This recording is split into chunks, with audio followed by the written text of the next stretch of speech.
Obrigado, Rodolfo. Obrigado pelo convite. Eu vou colocar uma apresentação aqui. Bom, como eu devia supor, o Rodrigo já abordou vários aspectos, né? Então eu vou passar rapidamente por algumas questões e vou me concentrar em outras que eu acho que são complementares à abordagem que o Rodrigo fez, excelente, né? Dando uma perspectiva, um overview bastante contextualizador desse tema, né? De avaliação. A primeira questão que eu trago para o debate sempre quando a gente entra nesses temas de gestão pública, avaliação e eficiência, eficácia, efetividade, é entender o que é políticas públicas, né? E quando a gente fala de infraestrutura, a gente não está falando só de uma extensão de uma linha de transmissão, de um novo aeroporto, de uma concessão, de uma PPP ou de uma duplicação de uma BR, né? Ou da implantação do 5G, por exemplo. A gente está falando de instrumentos que fazem parte, ou deveriam fazer, de uma política pública estruturada. E na análise de políticas públicas, a gente sempre faz perguntas muito chatas, né? Muito, às vezes, impertinentes, porque é preciso descobrir, antes de aplicar o modelo A, B ou C, ou de saber qual é a base de dados mais importante para fazer uma análise custo-benefício, do ponto de vista ex ante ou ex post, saber qual é a racionalidade, né? Qual é o grande objetivo que aquela obra, que aquele serviço, que aquele equipamento público que vai ser disponibilizado pretende ou está vinculado. Porque, do ponto de vista de uma estratégia de desenvolvimento para o país, essas questões elas são relevantes, embora elas nem sempre sejam decididas no plano operacional, né? Isso tem a ver mais com a direção do centro de governo e uma visão de futuro de médio e longo prazo. E as avaliações de programa, então, elas combinam essas dimensões, né, de relevância, de necessidade, de implementação. A contextualização é sempre importante do ponto de vista da trajetória daquela política, de mobilidade ou de energia, os gargalos que o país já passou, a aprendizagem internacional, as redes de interesses envolvidos naquela infraestrutura específica, que muitas vezes determinam para que lado vai o projeto, ou quanto tempo ele vai durar, ou que riscos ele vai correr no futuro, né? E o ciclo de avaliação, ele tem uma continuidade anterior à política, e a política de infraestrutura e os grandes avanços que já foram muito bem assinalados, já demonstraram, é muito vinculada no campo ex ante, da análise de viabilidade, né? Mas também se completa durante o processo de implementação, que são exatamente os temas e os debates sobre quais são os melhores indicadores, as melhores métricas de acompanhamento, de supervisão, de monitoramento, e se completa na avaliação ex post, né, quando a gente já tem os resultados, as entregas, né, materializadas na política. Então, é importante ter essa visão de ciclo que começa sempre com a identificação de um problema, né? Eu faço sempre questão de ressaltar que a nossa incapacidade, muitas vezes, de identificar um problema, analisar suas causas, consequências, sintomas, e saber construir projetos que resolvam problemas efetivos e reais da sociedade, está na origem da nossa deficiência em fazer projetos e implementar, né? Muitos projetos bem executados que resolvem problemas equivocados. Isso, infelizmente, faz parte das nossas tradições, né? Então, para resumir essa primeira abordagem, digamos assim, para chegar no tema, eu coloquei essas questões que trazem uma síntese do que são políticas públicas, né? Então, é preciso, quando a gente faz a avaliação de uma obra de infraestrutura, de um serviço associado a isso, de todo o ciclo de projeto, planejamento, execução, monitoramento e avaliação, saber que são grandes intencionalidades do governo que trabalham com a ideia de um projeto mais amplo, a ideia de que tem que haver uma preocupação com a lógica do projeto em termos de modelo lógico, saber que a gente não controla, né, tanto do ponto de vista do gestor quanto do operador e da parte técnica das instituições, a gente não controla todas as variáveis envolvidas nisso, E a consciência desse não saber é importante, porque isso não só motiva a aprender cada vez mais, estudar e melhorar nossas metodologias, técnicas e bases de dados, mas também ter uma certa precaução na gestão de riscos. Aliás, é exatamente para isso que serve a gestão de riscos, né? E que políticas públicas também envolvem esse ponto 9, né? São grandes processos de negociação, de barganha, de formulações e reformulações. Nem sempre as melhores políticas são as mais viáveis, né? Há sempre elementos institucionais, históricos, culturais e políticos que o técnico tem que estar atento para isso, né? Tem que saber identificar as árvores e a floresta também, ter uma visão mais holística, mais contextual, mais ampla, até para poder melhorar o projeto. Então, eu vejo, e vocês constataram isso no curso e pelo dia a dia do trabalho, né, que a avaliação ex ante ela é muito presente nesse tipo de discussão, né, porque ela é crucial nas análises de custo-benefício, na viabilidade financeira, orçamentária, na viabilidade técnica dos projetos, das obras, né, dos equipamentos, para tomar a decisão. Esse é o grande problema. Qual é a qualidade do nosso processo decisório ex ante, né? E sobre isso a gente tem, e já foi dito, um avanço muito grande de marcos regulatórios, de iniciativas governamentais, né? Mas, e aqui eu trago a ideia, né, que eu acho que o Flávio já colocou isso num debate anterior, né, do funil, né? Existem vários gateways na análise ex ante que vão filtrando, que vão peneirando o conjunto de iniciativas para garantir uma viabilidade importante. Mas isso é ex ante. E o que é ex post? Que também a gente chama na literatura de uma avaliação somativa, né?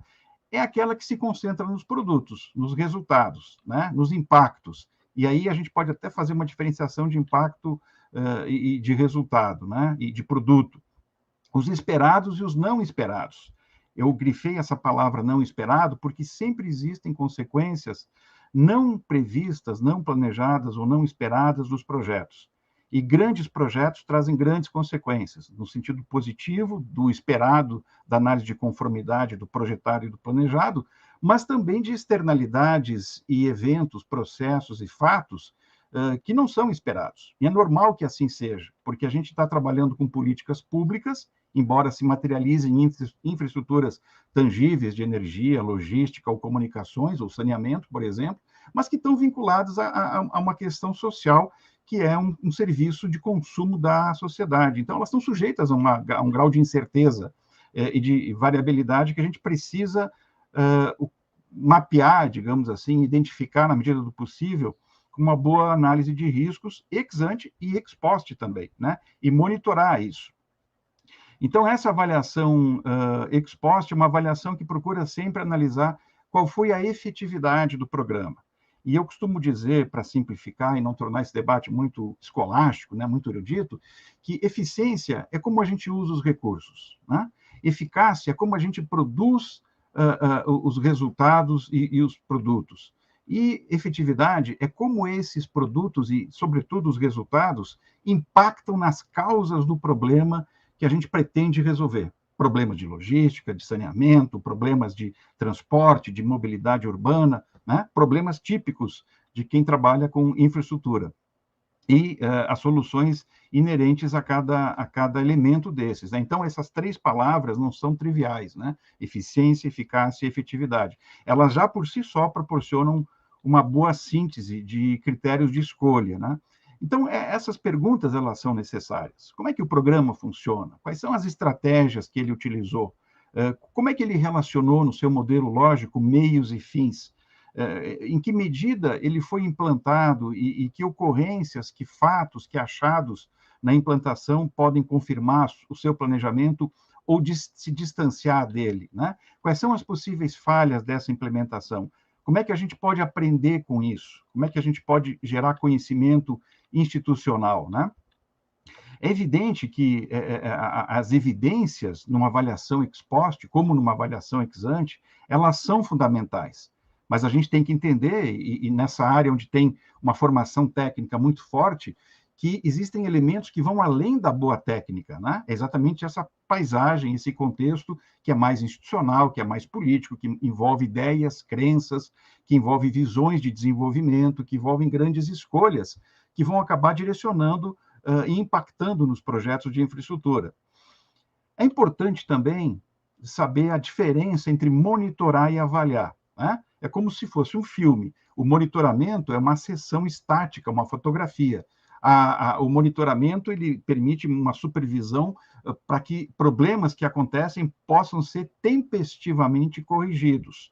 Mas a avaliação é diferente, né? Então, a avaliação é uma espécie de olhada mirada para todo o filme, né? Podendo colher os elementos positivos e negativos e fazer as análises necessárias. É importante saber o seguinte: sem monitoramento, sem indicadores, sem métricas, sem supervisão, não é possível fazer uma boa avaliação. E há muitos projetos, inclusive na infraestrutura, que são imonitoráveis. Essa palavra não existe, eu inventei agora, né? Eu quero dizer o seguinte, que são desenhados com tantas falhas, com tantos erros, que são muito difíceis de monitorar e de avaliar o impacto no final. Isso, infelizmente, tem prejudicado muito a avaliação de projetos ex post. Aqui uma tabela que compara o que é monitoramento e o que é avaliação, depois pode ser consultada, né? E essa frase eu achei interessante, né? Muito melhor ter uma resposta aproximada a uma pergunta que é correta, então uma resposta aproximada a uma pergunta que é correta, mas que é geralmente vaga, do que a resposta correta à pergunta errada, que sempre pode ser formulada com precisão. O que essa frase quer dizer? É importante saber fazer as perguntas.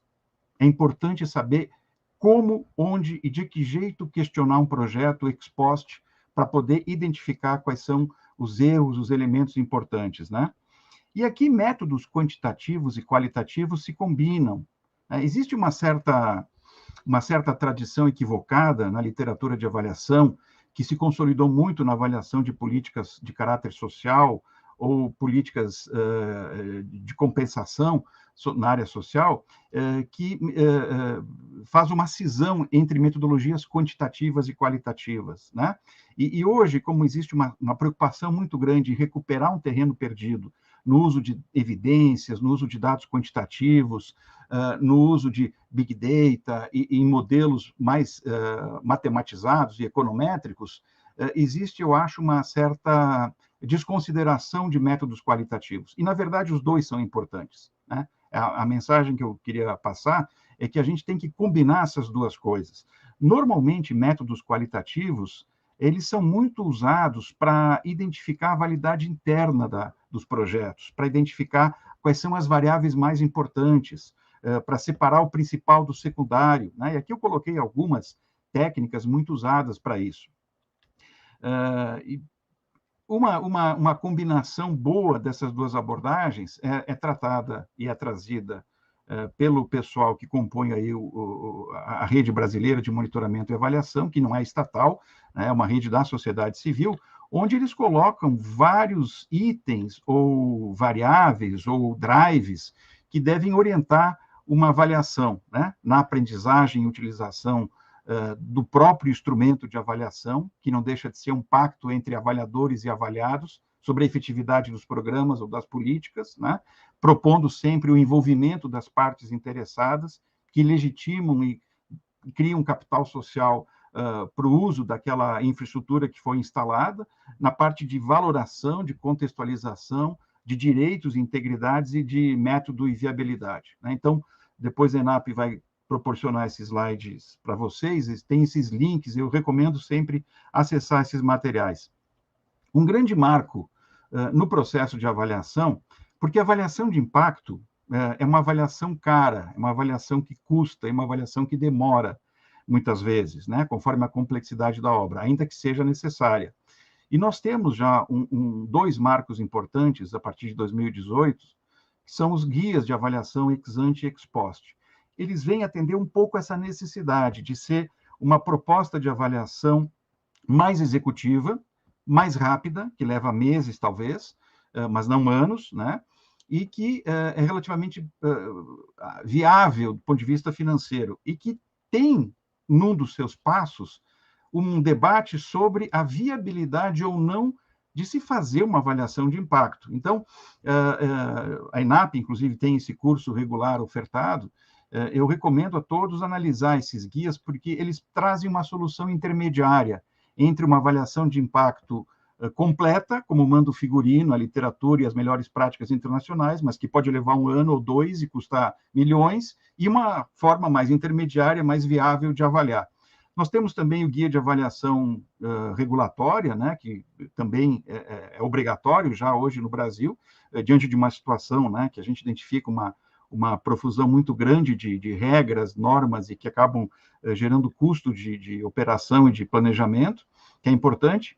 E temos também essa metodologia, né, que vocês estão trabalhando já há bastante tempo, desde o final do ano passado, início desse ano, e que tem capacitado muita gente no Ministério, que eu achei extremamente interessante e que é muito compatível com o fio lógico do Guia de Avaliação Executiva Ex Post, né? Trabalha com essa ideia de progressividade na análise, de acumulação de conclusões para chegar a uma decisão final. Isso ex ante, né? Mas pode tranquilamente ser adaptado ex post. Isso vem de uma literatura e da experiência britânica, né?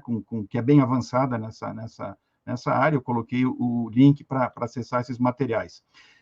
Reforçar aquilo que foi dito já, né? O guia de avaliação de custo-benefício é um passo extraordinário, né? Em relação à avaliação ex ante, especialmente porque ele traz um conjunto de instrumentos que são conhecidos na avaliação econômica de projetos, o valor presente líquido, a taxa de retorno econômica, o índice de custo-benefício, benefício-custo, e que são importantes. Mas a gente precisa ir além disso, né? Saber, por exemplo, que a análise de custo-benefício pública e privada difere, né?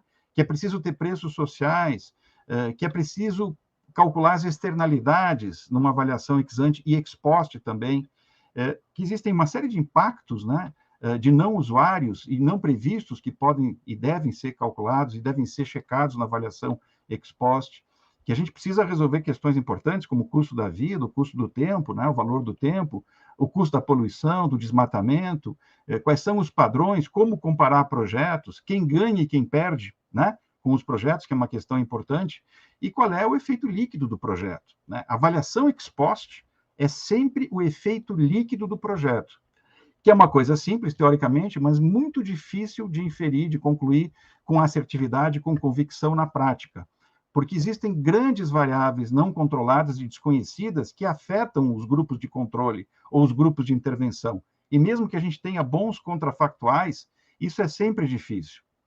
Mas o avanço foi importante, nesse sentido, né, o catálogo de parâmetros que vocês estão elaborando, já teve uma consulta pública, é extremamente importante, né?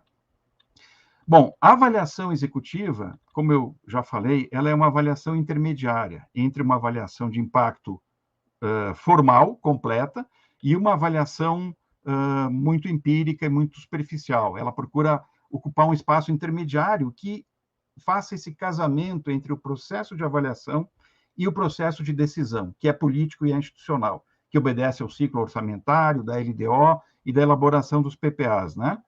Então, ela tem 10 passos, né? Uma descrição do programa, um diagnóstico do problema, o desenho da política, a sua implementação, uma análise da governança, uma identificação dos principais resultados, uma análise dos impactos gerados e da viabilidade ou não de se fazer uma análise de impacto completa, uma discussão orçamentária sobre a eficiência dos gastos e as recomendações, né? Vou passar rapidamente. A primeira descrição do programa é um conjunto de informações óbvias que a gente tem que identificar nos programas. Alguns projetos não têm nem isso, que é grave, né? Mas na área de infraestrutura a gente consegue identificar.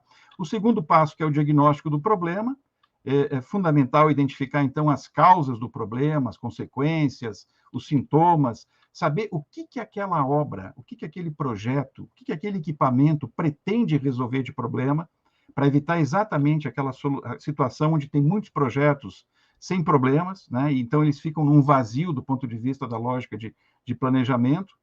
Aqui é um momento também de ter indicadores, né? De identificar as causas, que têm que ser plausíveis, têm que ser críveis, têm que ser práticas, né, do problema que ele quer resolver, um problema de logística, o problema de comunicações, o problema de saneamento, o problema territorialmente localizado, né? A questão territorial é fundamental quando a gente debate infraestrutura, e construir as nossas árvores do problema, que hoje, felizmente, são muito conhecidas, muitos servidores e funcionários públicos já têm essa prática, porque ela é usada em várias metodologias, né?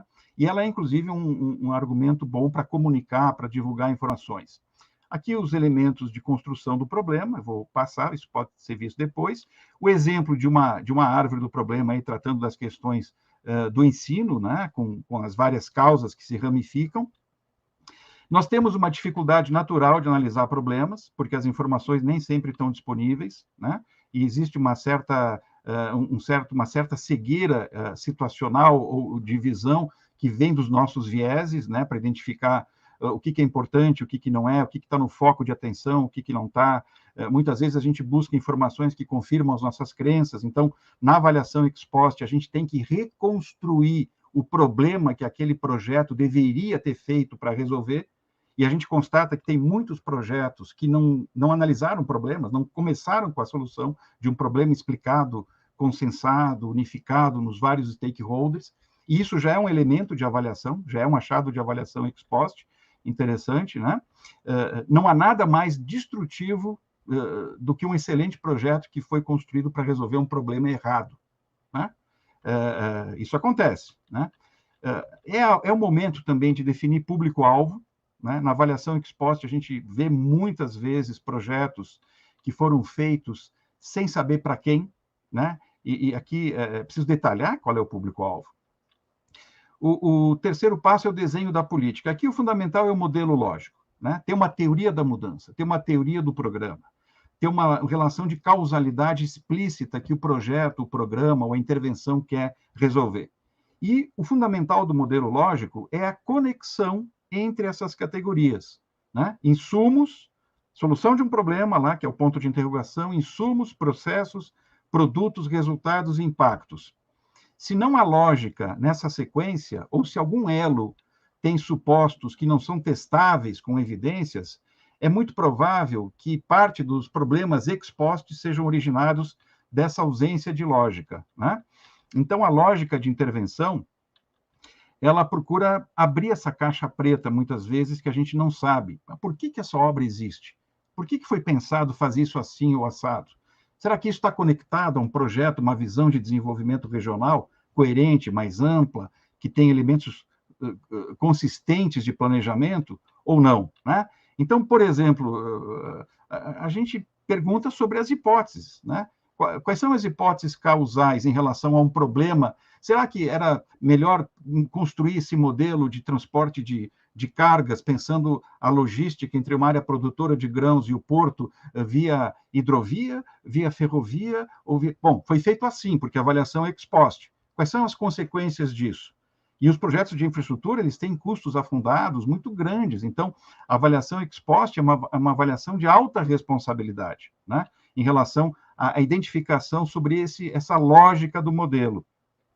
E aí vários problemas podem acontecer de peso morto, de vazamento, de substituição, de deslocamento, erros de implementação que aparecem muitas vezes na literatura, né? Então, é preciso ter uma teoria. E essa teoria tem que ser identificada pela avaliação ex post. Se ela não for identificada, isso revela uma fragilidade do projeto, né? E eu procurei alguns temas no PPA, por exemplo, só para exemplificar, de grandes projetos, grandes programas que estão no PPA na área de infraestrutura, né? E a pergunta é essa, né? Se nós fôssemos fazer uma avaliação ex post desses grandes programas, eu perguntaria, nós temos os modelos lógicos estruturados desses programas? Em que medida os resultados e os impactos que eles apresentaram até agora, já que alguns são recentes, outros nem tanto, podem estar relacionados a modelos lógicos que foram construídos com fragilidades ou com hipóteses não robustas ou não testáveis, né? Então, esse é um tipo de questionamento que a gente pode fazer, né? Aqui são diagramas que exemplificam isso. Nós temos uma grande vantagem em discutir esse debate, porque ele revela as inconsistências, muitas vezes, dos projetos. É claro que isso já aconteceu, porque a avaliação é ex post, né? Os desafios, muitas vezes, relacionados a isso estão focados na ideia de que nem sempre o conhecimento só técnico é suficiente, né? A gente tem que ter, muitas vezes, até o uso da experiência, do envolvimento de stakeholders, do grupo de intervenção, para poder ter uma ideia disso. A implementação é uma fase onde a gente analisa as entregas, né? Fazendo inspeção, fazendo verificação em loco, analisando os resultados, vendo se a elegibilidade daqueles usuários, daqueles equipamentos, foi confirmada. Imaginem, por exemplo, um projeto habitacional, né? Onde os elementos de cadastro, de acesso ao benefício, são fundamentais, para não haver distorções, né? E as distorções na implementação, elas são muito comuns. Na literatura de avaliação de políticas públicas, a gente fala até em déficit de implementação, né? E os programas falham muitas vezes por causa disso. Implementação equivocada, mal concebido, mal implementado, feito de modo imparcial, não atingiu os objetivos importantes, né? Não teve qualidade na implementação. E um desses problemas é a avaliação de riscos, né? A avaliação de riscos que nem sempre calcula probabilidades, impacto, formas de mitigar os riscos. Isso a gente vê ex post. Depois que o projeto aconteceu, a gente muitas vezes se dá conta, olha, essa estrada, esse sistema de mobilidade urbana, etc., não funcionou porque aconteceu uma série de eventos que podiam ser previstos numa boa gestão de riscos, né? Com várias técnicas que estão disponíveis para prevenir, mitigar, transferir, né? Ou remover a fonte do risco, alterar a sua probabilidade de escolha. Felizmente, várias instituições hoje já têm seus manuais, seus guias de gestão de riscos, o que tem ganhado eficiência na implementação, né? A matriz de riscos é conhecida, vou passar, combina probabilidades com impacto, para saber que tipo de ação vai ser tomada para mitigação ou não do risco, transferência ou redução da probabilidade, né? Nós temos um conjunto já de normas federais que são aplicadas a todos os setores, inclusive infraestrutura, especialmente o decreto 9203, e saber também que, na área de infraestrutura, né, grandes obras geram grandes riscos. Especulação imobiliária, acidentes, violência nos canteiros de obra, que se adensam e ganham população, serviços urbanos que começam a faltar, problemas de mobilidade na implantação da obra, resistência dos moradores, muitas vezes, porque são transferidos, né? Grandes hidrelétricas, por exemplo, ocasionam esses tipos de riscos que podem e devem ser mitigados. Na área de governança, os elementos centrais são esses, né? Capacidade, integridade, confiabilidade, melhoria regulatória, prestação de contas, transparência, mas como já foi abordado, não vou me deter muito nisso. Eu gosto muito de um checklist que trabalha com esses 3 elementos, que são a base da regulação federal nessa área, lá do 9203 de 17 e outros, que é liderança, estratégia e controle, né? É um conjunto de perguntas, muito complexas às vezes, difíceis de responder, mas extremamente necessárias para a gente saber se esses 3 elementos existiram na execução do projeto e o que, na falha deles, provocou baixos resultados, ou baixas entregas, ou baixa efetividade, né? A avaliação de governança da OCDE, por exemplo, traz o elemento de confiança, que é importante. O quanto que os gestores públicos empenham seu capital político e seu capital institucional na visão positiva, na implementação de um projeto. A CGU, inclusive, chegou a construir um guia específico sobre isso, né? E existe no TCU vários materiais que ressaltam isso, que é a questão reputacional, né, que o Rodrigo falava. Isso influencia em que medida a população apoia um projeto, né? E o fato da população apoiar ou não um projeto de infraestrutura afeta muito a sua efetividade. E muitas vezes a nossa visão mais técnica acaba ignorando essa dimensão, né? Que é exatamente essa questão do capital político reputacional, né? O Banco Mundial tem um índice específico para avaliação de governança. O Brasil não é tão bem localizado, né? Porque envolve várias questões. O IPEA publicou um livro recentemente, em 2018, só sobre esse tema de governança e infraestruturas políticas, né? Políticas de infraestruturas. E nós temos, então, finalmente, a parte de resultados, né? Os resultados, eles são aferidos basicamente por pesquisas qualitativas e quantitativas, coleta de dados, análise documental, observação em loco, verificação, análise estatística, combinando sempre essas duas dimensões, né? O qualitativo e o quantitativo. É importante analisar que quando a gente faz um julgamento do impacto de um projeto, ele tem validade interna e validade externa. Interna é a lógica de funcionamento. Externa é a capacidade de generalização que a gente faz a partir das conclusões da avaliação. E a gente pode ter basicamente três grandes perspectivas, né? Uma avaliação de que foi bem sucedido ou fracassado a partir de uma análise de conformidade, que é uma visão mais positivista, a partir de uma visão mais interpretativista, que é muito subjetiva, e uma que procura juntar os dois termos, que é uma visão mais pragmática, onde a gente junta elementos de análise mais institucional, ligados a uma visão de planejamento, desenvolvimento de médio e longo prazo, com a obra em si, né? Finalmente, os impactos, né? Os impactos, no Guia Ex Post, ele sugere uma análise de viabilidade da análise de impacto, né? É quase que uma meta-análise. E ele faz perguntas importantes. Por exemplo, há dados disponíveis para fazer uma análise de impacto? Porque se não há dados, nós podemos ter um modelo econométrico mais elegante, mais sofisticado, mais elaborado, mais complexo, que ele não vai responder às demandas do gestor, porque a base de dados não está pronta, ou está desorganizada, ou não está disponível, ou tem descontinuidades muito importantes no tempo e no espaço, né? A disponibilidade disso é importante, né? Os dados eles têm que estar disponíveis não só fisicamente, mas disponíveis metodologicamente. E esse conjunto de perguntas que o guia sugere são fundamentais, porque a análise de impacto tem que ser muito bem planejada, muito bem planejada. E o grande problema da análise de impacto é isso, né? Saber quais são as relações de causalidade.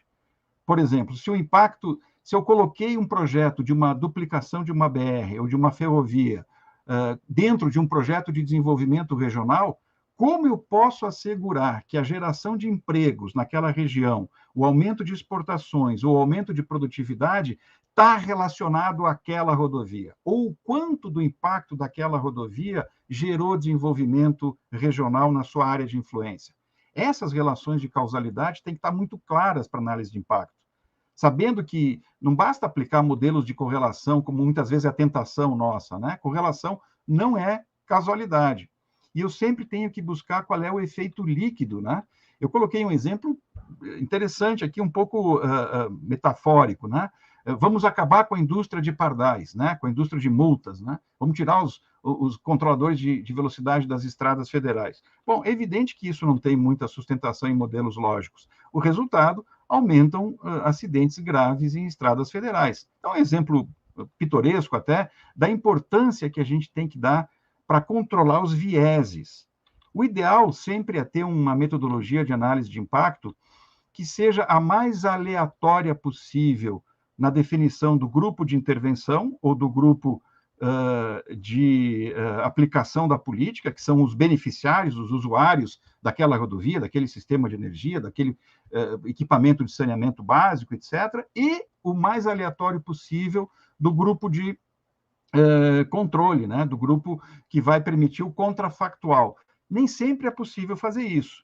Por isso que a gente usa várias metodologias de aproximação, fazendo, às vezes, contrafactuais estatísticos, né, com scores de propensão. Mas aí a parte estatística, que é a parte mais fácil. A parte mais difícil é construir um modelo de avaliação ex post que tenha lógica, que tenha validade interna e validade externa, evitando esses erros tipo 1 ou tipo 2, que podem chegar e nos induzir a conclusões equivocadas, né? E os grandes problemas são os vieses, né? Os vieses de seleção, os vieses cognitivos, de testagem, enfim, são vários, eu coloquei aqui alguns como ilustração.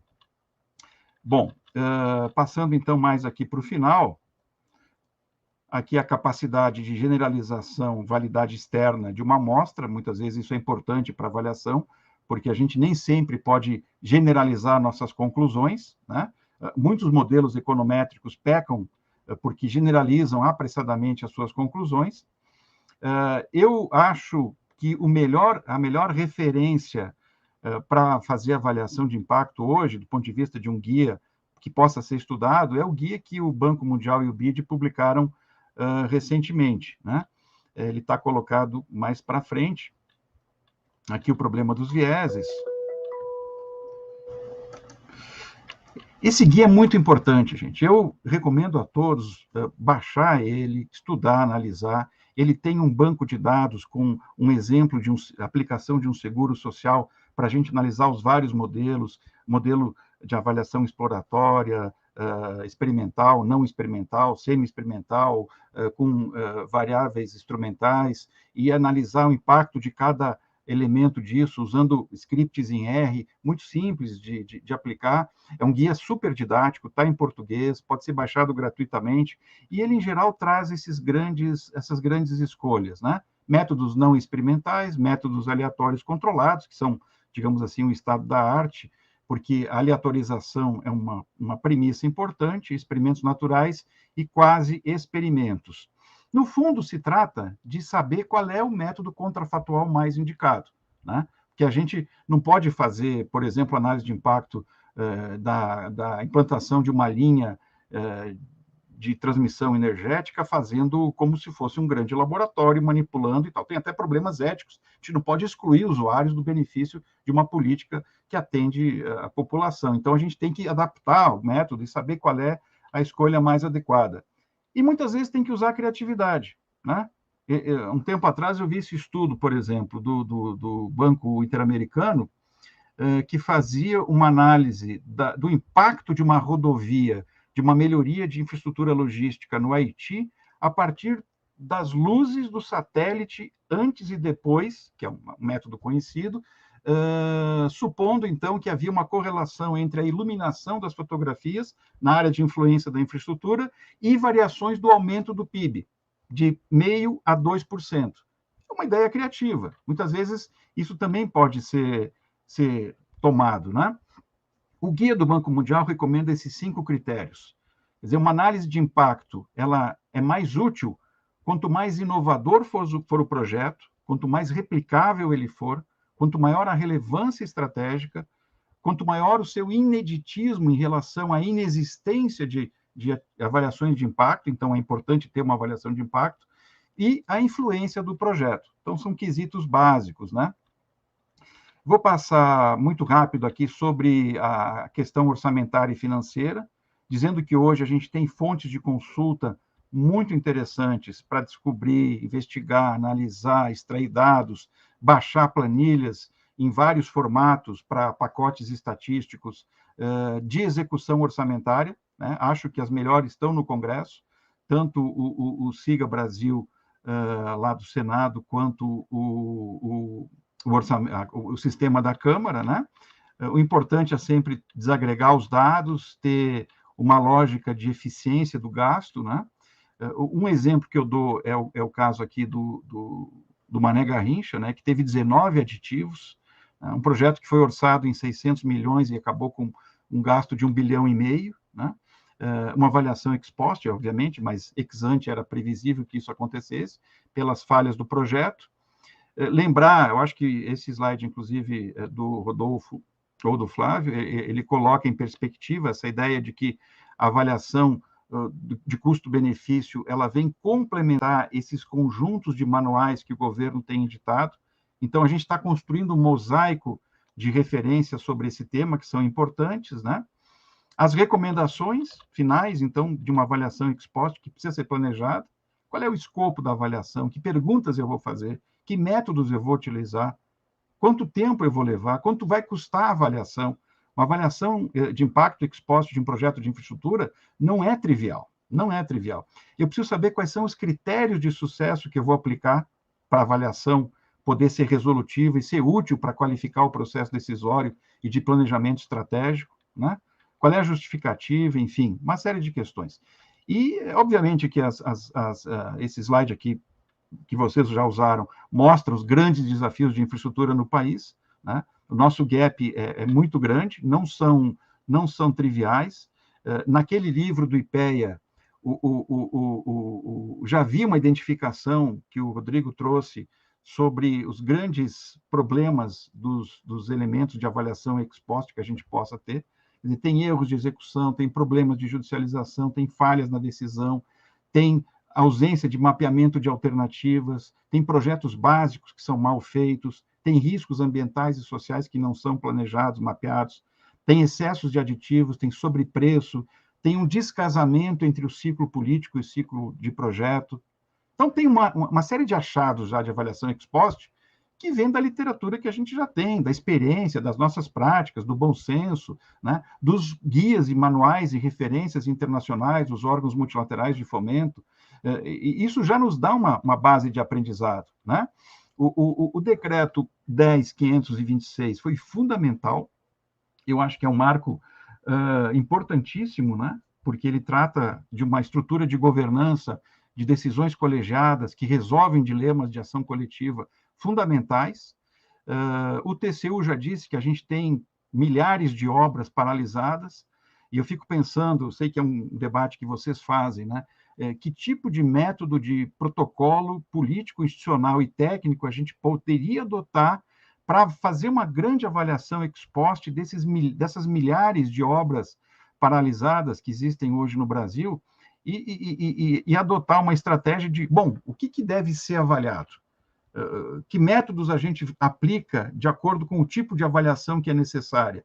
Porque, assim, tem custos afundados, né? Tem obras que certamente merecem ser concluídas, tem outras cujo problema que elas pretendiam resolver já não se justificam mais, né? E essa é uma decisão complexa, porque todos os projetos, equipamentos e obras criam interesses, criam stakeholders, criam movimentos de advocacy na sociedade. E nós, como governo, temos que lidar com isso, né? De uma forma racional. Né? Esse gráfico, o Rodolfo colocou na apresentação dele, na palestra anterior, eu achei extremamente importante, né? Uma situação de calamidade na seleção e avaliação de projetos, que nos coloca abaixo de muitos parâmetros internacionais, né? Um estoque de infraestrutura que é cadente aí desde os anos 80, e que é incompatível com a nossa posição de competitividade, nosso projeto de desenvolvimento nacional. Né? O Brasil tem um gap muito grande a recuperar nisso, não só do ponto de vista de estoque, mas de fluxo, né? De ritmos de investimentos. E, para terminar, dizer que vale a pena construir um projeto nacional com eixo na infraestrutura, e eu que venho de política industrial digo isso com tranquilidade, porque na política de desenvolvimento econômico e industrial do país, e do agronegócio também, e da área de serviços, o que a produtividade tem a ver com esse tema? Tudo. Né? Esse estudo aqui que o Braulio Borges publicou em 2017, ele coloca isso. Quer dizer, nós temos impactos no aumento da produtividade para cada item de investimento em infraestrutura. Por quê? Porque diminui os custos de produção, torna mais eficiente o uso de recursos, né? Inclusive da mão de obra, que é o nosso grande problema. Então, desculpe aí, passei um pouco do tema, né? Mas o grande resumo é isso, né? Decisões de investimento em infraestrutura precisam considerar falhas de mercado, toda avaliação ex ante ou ex post tem uma dimensão técnica e uma dimensão política e institucional que não pode ser ignorada. A avaliação é sempre essencial, mas nem sempre é viável, a avaliação de impacto não é a única forma de avaliar. A avaliação executiva, muitas vezes, pode ser uma alternativa. A avaliação de impacto ex post tem que ser planejada e contextualizada, sem um sistema de monitoramento, que é previsto ex ante, obviamente. Não é possível fazer uma avaliação lá no final das entregas e dos resultados. Toda avaliação só tem sentido ex post, sobretudo, se estiver conectada com duas dimensões. Primeiro, ela tem que ser útil, necessária para a decisão estratégica da instituição, porque se ela for desconectada com o processo decisório, é perda de tempo e recurso, é melhor não fazer. E a segunda dimensão é a aprendizagem, quer dizer, essa aprendizagem institucional que o Brasil ganhou, acho que desde a criação das carreiras de infraestrutura, 2007, 2008, não lembro, e esses movimentos que vêm sendo feitos nos últimos anos de criar normas, processos, eventos, protocolos, governança, etc., isso está colocando e vai colocar o país num novo patamar, que é exatamente a resposta que a gente tem que dar para esses desafios. Né? Muito obrigado, desculpe ter passado o tempo aí.